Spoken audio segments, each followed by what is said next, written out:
bishaan dhabne rakkan nufaa jira jechuudha. Guyyaa raammoo nufaa jira jechuudha.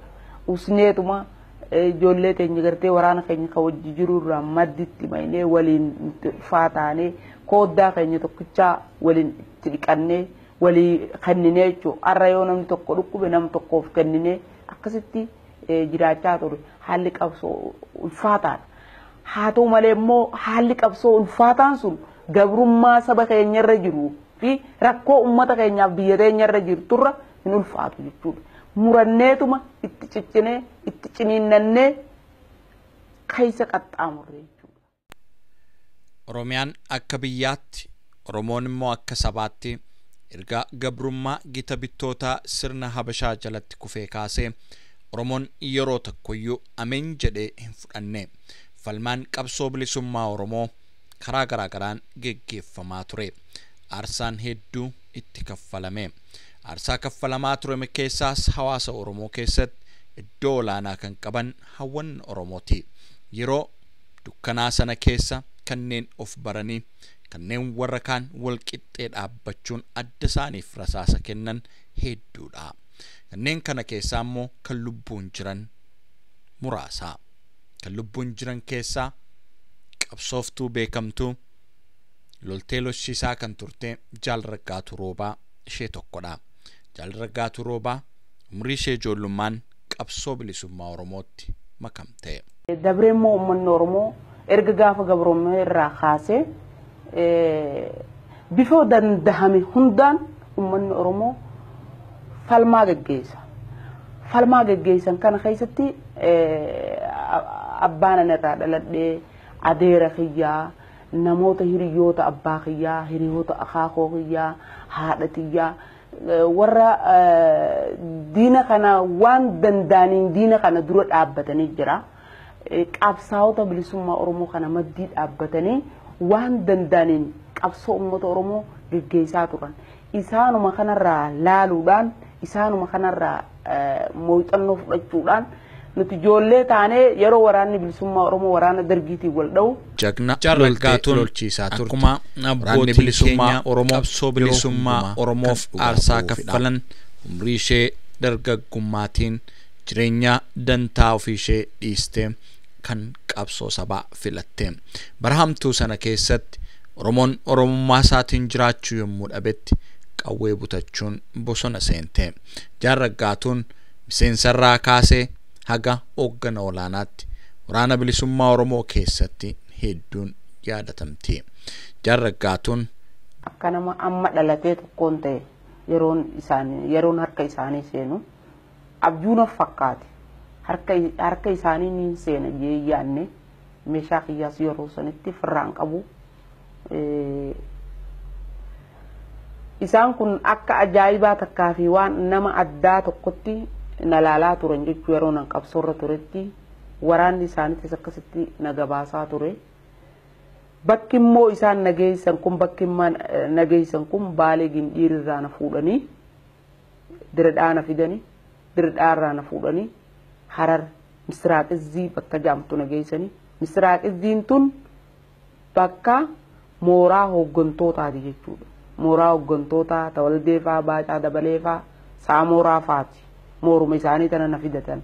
Achi na fidatanii anumaa tanaawu ta akka makkaan ta'e ijaanis na laaluuf naas qorachuudhaaf. Naa wajji ka'e malee an suuraan ka'uun ture.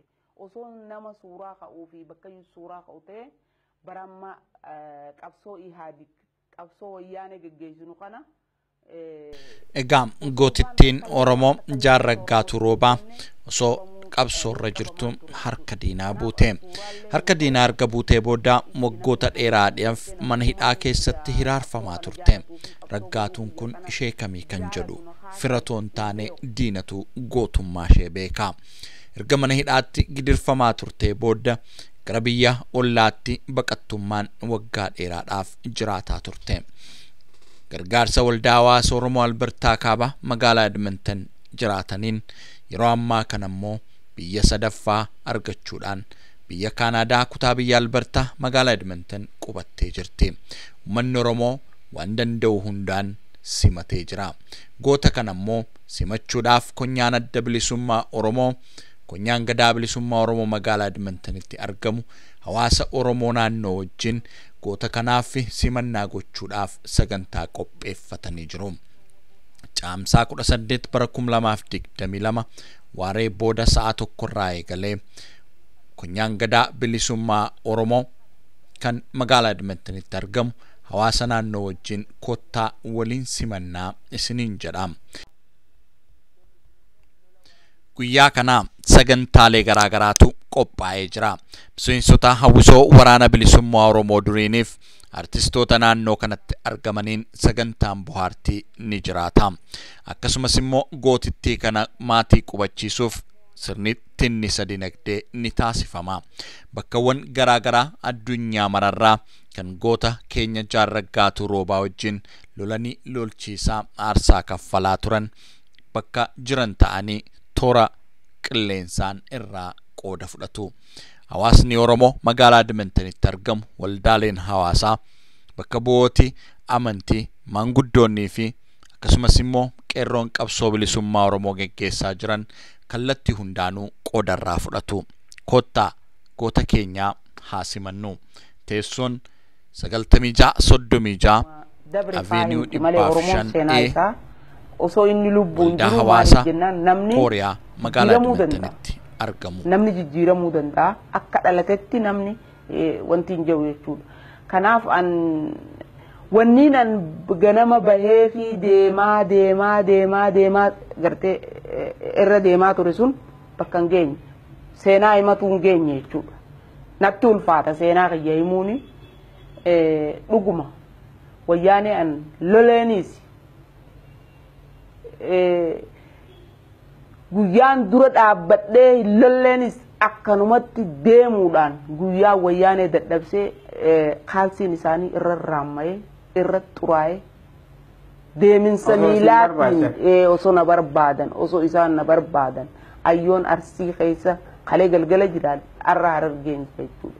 Yoon kalee Baale jiraadhe arra Arsiin jira jechuudha.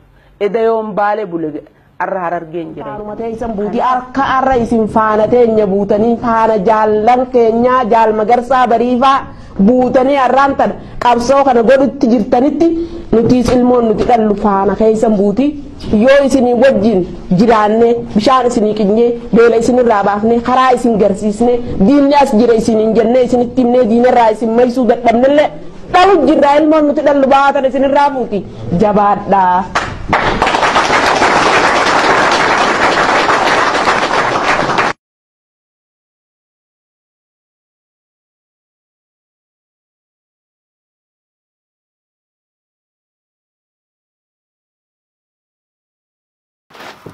Oromo bilisumma